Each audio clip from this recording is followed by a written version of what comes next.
जरा सोचो, एक पेशेवर हत्यारा एक खास काम को अंजाम देने के लिए जानबूझकर दुनिया की सबसे खतरनाक जेल में घुस जाए, लेकिन वो वहां से निकल पाएगा या नहीं, ये तो कहानी सुनकर ही पता चलेगा। कहानी की शुरुआत होती है आर्थर बिशप नाम के एक आदमी से, जो समुद्र किनारे अपनी बोट में रहता था। एक दिन वो सुबह उठा और कॉफी पीने के बाद बोट से बाहर निकला। तभी उसने बोट में लगे एक बॉम्ब को चालू कर दिया ताकि कोई उसकी बोट चुरा न सके। ये कौन सा तरीका है चोरी रोकने का? फिर वो अपनी बाइक पर एक रेस्टोरेंट में पहुंचा। वहाँ के सब लोग उसे पहले ही जानते थे और वेटर ने उसे समुद्र के पास वाली जगह पर बैठाया। तभी एक लड़की उसके सामने आकर बैठ गई और कहने लगी कि वो काफी समय से उसकी तलाश कर रही है। लड़की ने कहा कि उसका बॉस चाहता है कि बिशप 3 लोगों का खून करे, लेकिन लगना ऐसा चाहिए कि उनकी मौत सिर्फ एक हादसा था। वो जानती थी कि ये काम बिशप के लिए मुश्किल नहीं, क्योंकि वो इस खेल का पुराना खिलाड़ी है। लड़की ने उसे धमकी दी कि अगर उसने हाँ नहीं की तो वो पुलिस को खबर कर देगी। वो सबको खबर कर देगी कि बिशप जिंदा है, क्योंकि पिछली बार वो अपनी मौत का नाटक करके पुलिस से बच निकला था।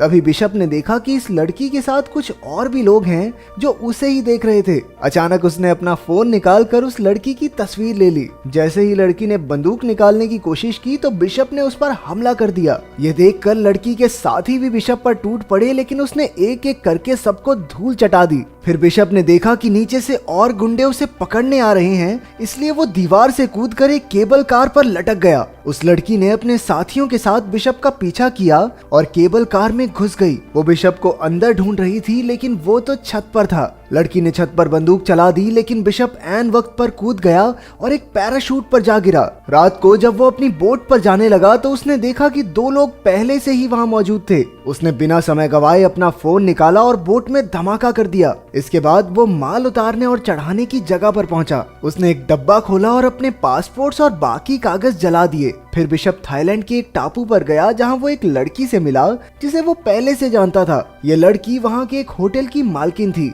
वो उसे एक कमरे में ले गई और बिशप ने एक खुफिया जगह से एक बैग निकाला। उसमें कई सारे फोन्स, हथियार और पासपोर्ट्स थे। उसने तस्वीर वाली लड़की के बारे में कुछ जानकारी निकाली तो पता चला कि असल में ये लड़की क्रेन नाम के एक आदमी के लिए काम करती है। उधर जीना नाम की लड़की होटल की मालकिन से मिली और उससे कुछ दवाइयां मांगी। मालकिन ने उसकी बाजू पर कई घाव देखे, जैसे उसे किसी ने बुरी तरह पीटा हो। मालकिन ने उसकी और मदद करने की कोशिश की, लेकिन जीना ने कहा कि उसे सिर्फ दवाइयां चाहिए और फिर वहां से चली गई। रात को मालकिन ने समंदर में एक बोट देखी जिसमें कोई आदमी एक लड़की को पीट रहा था। उसने तुरंत बिशप के पास जाकर उस लड़की की मदद करने को कहा। बात मानकर बिशप उस बोट पर पहुंचा और कहने लगा, अरे ओह, अगर तू सच्चा मर्द है तो इस लड़की को छोड़ दे। वो लड़की जीना ही थी, लेकिन उस आदमी ने बिशप की एक ना सुनी और अपनी बंदूक निकाल ली। इस गलती के लिए बिशप ने उसकी काफी धुलाई करके उसे मार डाला। इसके बाद उसने मालकिन से कहा कि जीना को लेकर होटल चली जाए। फिर जब उसने बोट की छानबीन की तो उसे जीना का पासपोर्ट और फोन मिला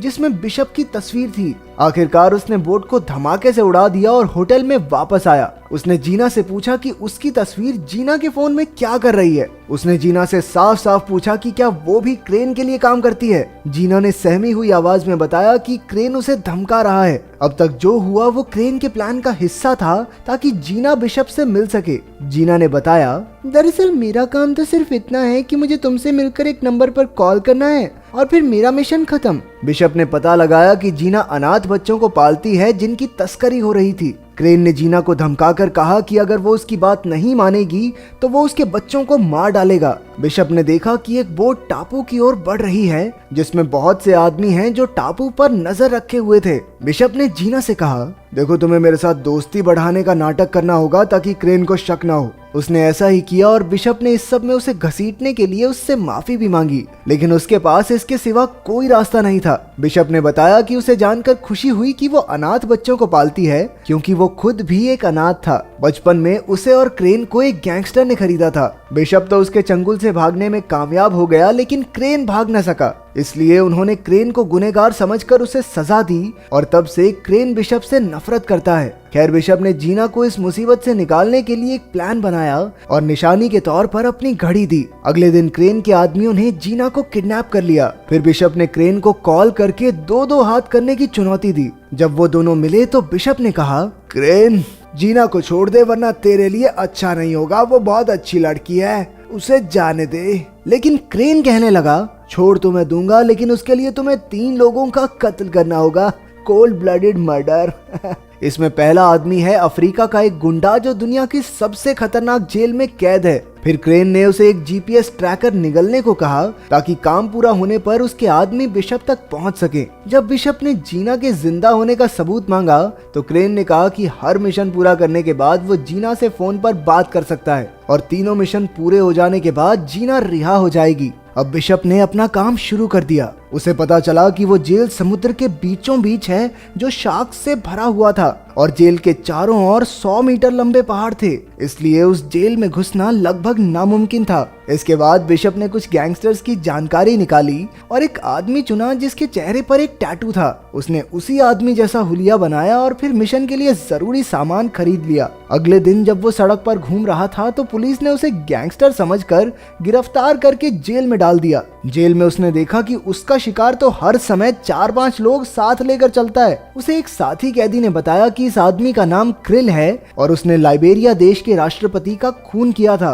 अब तक कई कैदी क्रिल को मारने की कोशिश कर चुके थे। जब क्रिल पर फिर से हमला हुआ तो इस बार बिशप ने उसकी जान बचा ली। क्रिल ने उसका शुक्रिया अदा किया और उसे खाने पर बुलाया। जब बिशप उससे मिलने गया तो उसने क्रिल की जान ले ली और सबको लगा कि उसकी मौत जहरीला खाना खाने से हुई है। फिर बिशप ने तुरंत जेल की दीवार में धमाका किया और अपने पूरे शरीर पर ऐसा स्प्रे छिड़का जिससे शार्क्स उसके नजदीक न आए। अंत में उसने जीपीएस कैप्सूल निगला और समुद्र में कूद गया। उधर बोट के कैप्टन के पास मैसेज आया कि बिशप ने काम पूरा कर दिया है। उसकी लोकेशन ढूंढकर क्रेन के आदमियों ने उसे बचा लिया। फिर बिशप ने जीना से फोन पर बात की तो जीना ने बताया कि बिशप के पास अगले आदमी को मारने के लिए सिर्फ 36 घंटे हैं, नहीं तो वो लोग जीना को मार देंगे। अब क्रेन ने उसे दूसरे आदमी की जानकारी भेजी। इस आदमी का नाम एड्रियन है जो कि एक अरबपति था। ये इंसानों की तस्करी का धंधा करता है, लेकिन उस तक पहुंचना बहुत मुश्किल था क्योंकि वो ऑस्ट्रेलिया में एक बिल्डिंग के 58वें माले पर रहता है जहां के सारे दीवार, दरवाजा, खिड़की बुलेट प्रूफ थे। ऊपर से हर जगह सेंसर्स और फिंगरप्रिंट डिवाइस भी लगे थे। अब बिशप इस आदमी के नीचे का घर खरीदने पहुंचा। वहां उसने घर की चाबियां और नक्शे की हूबहू नकल उतार ली। फिर उसने कांच फोड़ने वाले बॉम्ब्स बनाए और साफ सफाई वाले आदमी का भेष बदलकर उस घर में घुस गया। घर की खिड़की से लटक कर वो एड्रियन के घर के स्विमिंग पूल तक पहुंचा और वहां बॉम्ब्स फिट कर दिए। जैसे ही एड्रियन उसमें नहाने आया, बिशप ने धमाका कर दिया और एड्रियन सीधा नीचे गिरकर मारा गया। अब फिर से जीना का कॉल आया, लेकिन इस बार उसने चालाकी से उस बोट का नंबर दिखा दिया जिसमें वो कैद थी। फिर बिशप हेलीकॉप्टर से उस बोट तक जीना को बचाने पहुंचा और कई गुंडों को मार गिराया, लेकिन अफसोस कुछ देर बाद वो पकड़ा गया। फिर क्रेन ने उसे आखिरी चेतावनी देते हुए कहा, इस बार तो माफ कर देता हूँ, लेकिन अगर फिर से ऐसा हुआ तो जीना बेचारी मारी जाएगी और उसकी मौत के जिम्मेदार होगे तुम। अब बिशप का आखिरी मिशन था अमेरिका में रहने वाले मैक्स को मारना। वो एक ऐसी बिल्डिंग में छिपा हुआ था जो पहाड़ के ऊपर बनी है और वहाँ सबमरीन्स का कारखाना था। इन सबमरीन्स में बड़ी बड़ी मिसाइल्स छिपाई गई थी। वहाँ खुफिया तरीके से किसी का भी अंदर आना या अंदर से बाहर जाना नामुमकिन था। जो भी वहाँ घुसने की कोशिश करता वो मौत के मुंह में जा गिरता। बिशप के पास इस काम को अंजाम देने के लिए 48 घंटे का वक्त था। उसे खबर मिली कि मैक्स ने एक हेलीकॉप्टर मंगवाया है, इसलिए उसने हेलीकॉप्टर के नीचे छुपकर मैक्स तक पहुंचने का प्लान बनाया। जब उसकी तरकीब कामयाब रही तो उसने बिल्डिंग के सारे कैमरा जाम कर दिए। चारों ओर हड़कंप मच गया और गार्ड्स मैक्स को एक खास कमरे में ले जाने लगे। तभी बिशप ने लिफ्ट में धमाका कर दिया, लेकिन किसी तरह मैक्स खास कमरे तक पहुंच गया। हालांकि अपना हीरो तो पहले से ही वहां मौजूद था। अब वो मैक्स के साथ मिल गया और मैक्स को मारने का नाटक किया ताकि क्रेन को चकमा दिया जा सके। उसका प्लान था कि जब क्रेन के आदमी मैक्स की लाश ढूंढने आएंगे तो क्रेन बोट में अकेला होगा और उस समय उसे खत्म करना कोई बड़ी बात नहीं। उन्होंने प्लान के मुताबिक मैक्स की मौत का नाटक किया और जैसे ही वहां धमाका हुआ, बिशप उसे समंदर से बचाकर एक टापू पर ले आया। फिर बिशप ने क्रेन को कॉल करके कहा, अबे ओ जीना को छोड़ दे। लेकिन क्रेन ने पहले मैक्स की लाश देखने की मांग की। बिशप ने बताया कि लाश उसकी सबमरीन में पड़ी है। इसके बाद क्रेन ने सबमरीन पर मैक्स की लाश देखने के लिए अपने आदमी भेजे। बिशप ने भी उनके लिए हर जगह बॉम्ब्स लगाकर तैयारी कर रखी थी। जैसे ही उसके आदमी वहां पहुंचे, बिशप ने उन्हें गोलियों से भून दिया। उधर क्रेन ने ये सब अपने कैमरा से देख लिया। इसके बाद बिशप क्रेन की बोट पर पहुंचा और सारे गार्ड्स को मार डाला। इसी बीच जीना को भी गोली लग गई। वहीं क्रेन ने बोट में लगे बॉम्ब को एक्टिवेट कर दिया। बिशप ने जल्दी से जीना को छुड़ाया और उसे एक ऐसे डब्बे में पहुंचा दिया जो धमाका होने से पहले ही बोट से अलग हो गया। अब बिशप और क्रेन की जबरदस्त लड़ाई शुरू हो गई। उसने क्रेन को जंजीर से बांध दिया और तभी बोट में धमाका हो गया। जीना तो बच निकली, वहीं मैक्स के आदमियों ने बोट का मलबा बाहर निकाला। कुछ समय बाद जीना अपने बच्चों के साथ थी और उसने देखा कि बिशप उसकी आंखों के सामने खड़ा था। असल में बिशप बोट के स्टील रूम में छिप गया था, जो इमरजेंसी के वक्त काम आता है, और इस तरह वो धमाके में बच निकला। अगर वीडियो पसंद आई तो लाइक कर देना, चैनल को सब्सक्राइब कर देना। मिलते हैं अगली वीडियो में।